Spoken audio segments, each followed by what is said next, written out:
Hello everyone, welcome to SK tutorial. Latest update आ रही है HURL यानी कि हिंदुस्तान उर्वरक एंड रसायन लिमिटेड की तरफ से, जो कि एक ज्वाइंट वेंचर कंपनी है जो कि इनकॉर्पोरेटेड है इंडियन ऑयल कॉर्पोरेशन लिमिटेड में, या फिर NTPC कह लीजिए, या फिर कोल इंडिया लिमिटेड यानी कि CIL, या इसी तरह से fertilizers corporation of India limited यानी कि FCIL और Hindustan fertilizers corporation limited HFCL से। तो आज के इस एपिसोड में हम लोग जानेंगे इसी नोटिफिकेशंस के बारे में डिटेल में, कौन कौन फॉर्म को अप्लाई कर सकता है, क्या है एजुकेशनल क्वालिफिकेशंस, कब से फॉर्म फिलअप स्टार्ट होंगे और क्या है लास्ट डेट, और फॉर्म फिलअप करेंगे तो कितना लगेगा एग्जामिनेशन फॉर्म फिलअप करने के फी, और क्या है इसके सिलेक्शन प्रोसेस, सभी चीजों के बारे में आज के इस एपिसोड में डिटेल में जानेंगे। तो इस एपिसोड को डिटेल में शुरू करने से पहले अगर आप लोग हमारे एसके ट्यूटोरियल यूट्यूब चैनल पे पहली बार विजिट किए हैं तो इस चैनल को सब्सक्राइब कर लीजिए फॉर मोर वीडियोस की नोटिफिकेशंस को पाने के लिए, क्योंकि इस तरह से गवर्नमेंट जॉब रिलेटेड अपडेट वाला वीडियोस को भी मैं बीच बीच में लाते रहता हूं। तो चलिए शुरू करते हैं यहां पर डिटेल में। जैसा कि आप लोग जानते हैं ये नोटिफिकेशंस 25 सितंबर को ही रिलीज की गई थी, लेकिन आज जो है बेसिकली आप सभी के लिए जो है ये लेटेस्ट इंफॉर्मेशंस को मैं बेसिकली लाया हूं। इसमें देखिए सबसे पहले जो है वैकेंसी में ग्रेजुएट इंजीनियर के लिए इसका नाम दिया गया है एग्जीक्यूटिव कैडर। ये वैकेंसीज के लिए इसमें बीटेक वाले एलिजिबल हैं, जिन्होंने भी BE बीटेक किया है केमिकल इंजीनियरिंग में फुल टाइम रेगुलर, तो या फिर केमिकल प्रोसेस टेक्नोलॉजी में, तो वो लोग केमिकल इंजीनियरिंग पोस्ट के लिए फॉर्म को अप्लाई कर सकते हैं। टोटल नंबर ऑफ वैकेंसी जो है यहाँ पर 14।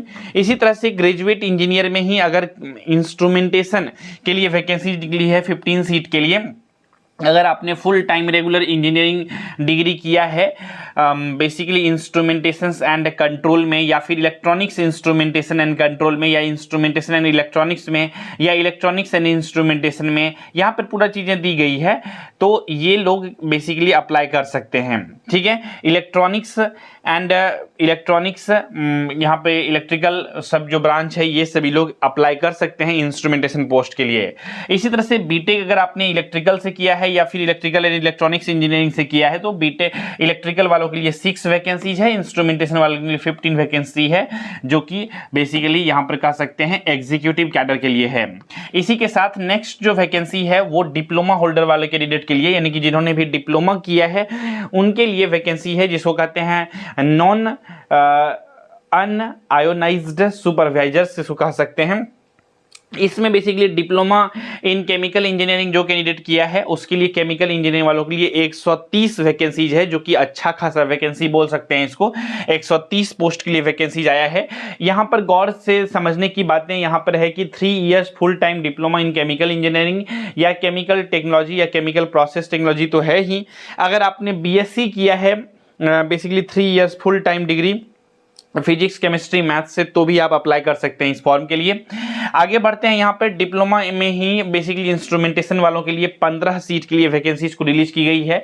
3 इयर्स फुल टाइम इंस्ट्रूमेंटेशन या फिर इंस्ट्रूमेंटेशन एंड कंट्रोल इंजीनियरिंग में, या इलेक्ट्रॉनिक्स एंड इंस्ट्रूमेंटेशन में, या इलेक्ट्रॉनिक्स एंड इंस्ट्रूमेंटेशन, ये सभी जो पोस्ट है, या फिर इलेक्ट्रिकल एंड इलेक्ट्रॉनिक्स में या अप्लाइड इलेक्ट्रॉनिक्स में ब्रांच से आपने डिप्लोमा किया है तो आप बेसिकली इस पोस्ट के लिए फॉर्म को अप्लाई कर सकते हैं।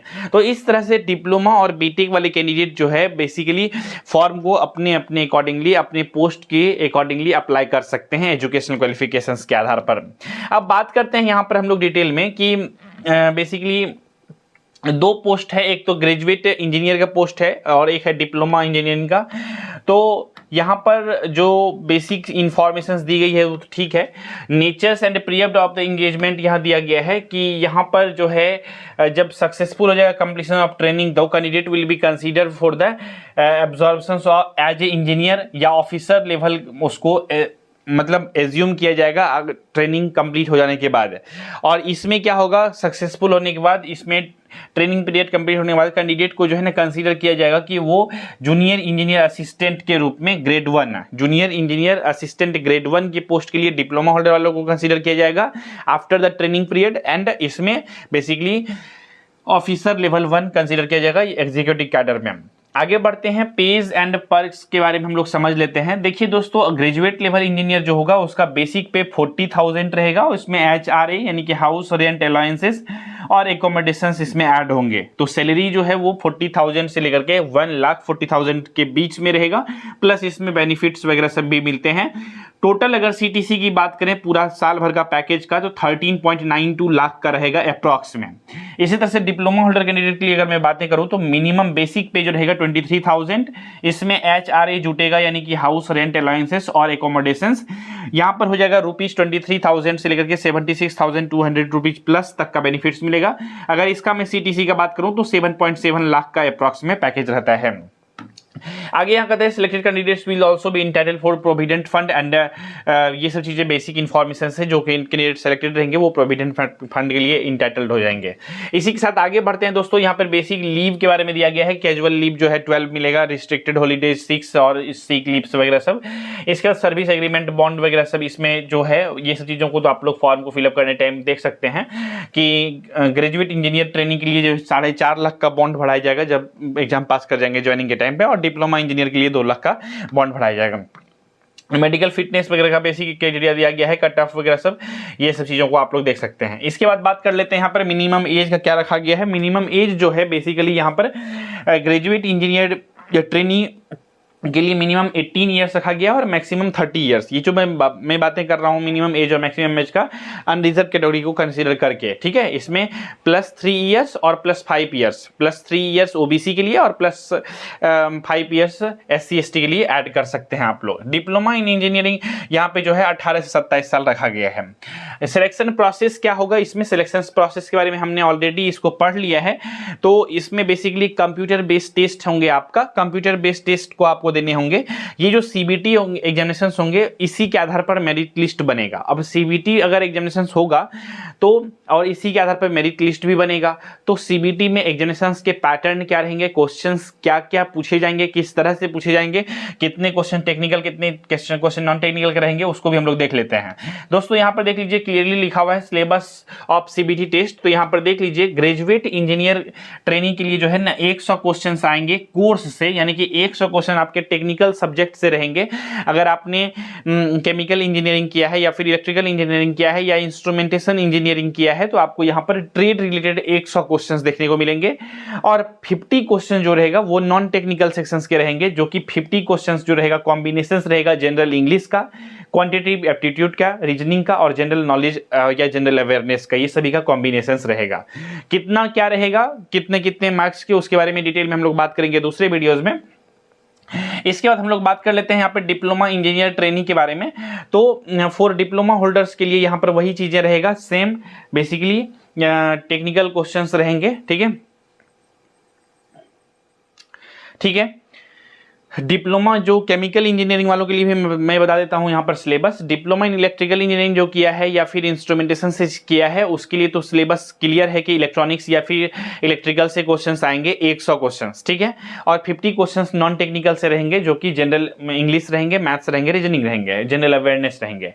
अब यहाँ पर थोड़ा सा कंफ्यूजन आता है, जो डिप्लोमा इन केमिकल इंजीनियरिंग किया है और जो BSc किया है वो अप्लाई करेगा तो उसका सिलेबस क्या होगा। दोस्तों देखिए यहाँ पर क्लियरली लिखा हुआ है, फॉर BSc कैंडिडेट के लिए PCM कैंडिडेट्स जो होगा 100 क्वेश्चंस बनाया जाएगा from course curriculum which will be from chemistry stream at a graduate level. Graduate level में केमिस्ट्री स्ट्रीम से रिलेटेड 100 क्वेश्चंस को बनाए जाएंगे। मतलब कह लीजिए ना, केमिकल इंजीनियरिंग से, डिप्लोमा इन केमिकल इंजीनियरिंग से रिलेटेड 100 क्वेश्चंस आएंगे, ठीक है।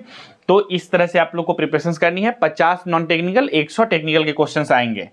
इस एग्जामिनेशंस में भी दोस्तों निगेटिव मार्किंग नहीं है, जैसा कि आप लोग जानते हैं। मैं जनरली इधर से जो वैकेंसी जो भी आ रही है, और कोइंसिडेंटली ऐसा हो रहा है कि मैं जो भी वैकेंसीज को ला रहा हूं उस एग्जामिनेशंस में निगेटिव मार्किंग स्कीम नहीं रहता है। अभी हाल फिलहाल में हम लोगों ने देखा था NFL यानी कि नेशनल फर्टिलाइजर्स लिमिटेड, वो भी एक तरह से केमिकल यूरिया वगैरह सबको प्रोडक्शंस करती है, तो उसमें भी निगेटिव मार्किंग नहीं था।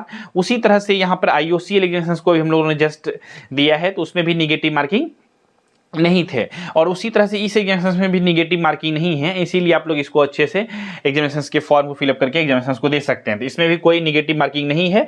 टोटल 150 क्वेश्चंस रहेंगे, तो 150 मार्क्स 150 मार्क्स मिलेंगे ही, है ना। कैसे अप्लाई करना है बेसिक इन्फॉर्मेशन दी गई है, कब से अप्लाई करना है अब इसके बारे में देख लेते हैं। ये सब इन्फॉर्मेशन तो आप लोगों ने देख ही लिया है, बेसिक बातों को हमने बता ही दिया है सभी कुछ। एप्लीकेशन फी जो रहने वाला है, अगर आप बीटेक करके फॉर्म को अप्लाई कर रहे हैं यानी कि ग्रेजुएट इंजीनियर के लिए, तो ये नॉन रिफंडेबल फी होगा। 750 रुपया फी रखा गया है एप्लीकेशन फॉर्म फिलअप करने का। और अगर आप डिप्लोमा करके फॉर्म को फिलअप कर रहे हैं डिप्लोमा लेवल पे, तो 500 रुपया फॉर्म फिलअप लगेगा, ठीक है। फाइनल सिलेक्शन जो होगा वो merit list of suitable candidate shall be prepared on the basis of performance in the online test for document verification. Document verification सीधा बुलाया जाएगा, ठीक है। Based on the online test on merit against the number available vacancies for each discipline the candidate will be called for the document verification, ठीक है दोस्तों। तो यहाँ पर candidate is required to qualify with minimum 50% marks को आपको क्या करना पड़ेगा, क्वालिफाई करना पड़ेगा, ठीक है। अब यहां पर बात कर लेते हैं हम लोग date of opening online form, कब से फॉर्म फिलअप किए जाएंगे। तो 1 अक्टूबर से आप लोग फॉर्म को अप्लाई कर सकते हैं। ये बहुत अच्छा अपॉर्चुनिटी है आप सभी के साथ।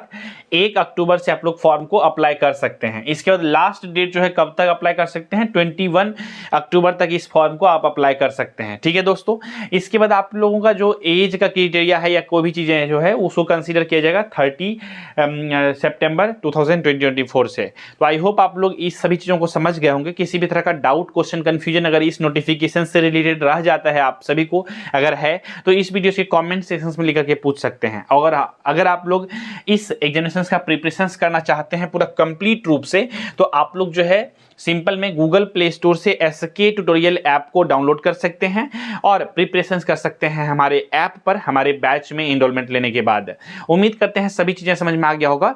किसी भी तरह का डाउट है, क्वेश्चन है, कंफ्यूजन है तो पूछ लीजिएगा कमेंट सेक्शन में। और अधिक जानकारी के लिए आप लोग हमारे एडमिशन हेल्पलाइन नंबर पर कॉल करके जानकारी ले सकते हैं। इस वीडियो के डिस्क्रिप्शन में एडमिशन हेल्पलाइन नंबर भी दे दी गई है। हमारा एडमिशन हेल्पलाइन नंबर है 7903200795। आई होप आप लोग सुन लिए होंगे। तो इसी विचार के साथ रखते हैं आज के इस एपिसोड में बस इतना ही। मिलेंगे बहुत जल्द ही अगले एपिसोड में, तब तक के लिए नमस्कार, जय हिंद, वंदे मातरम।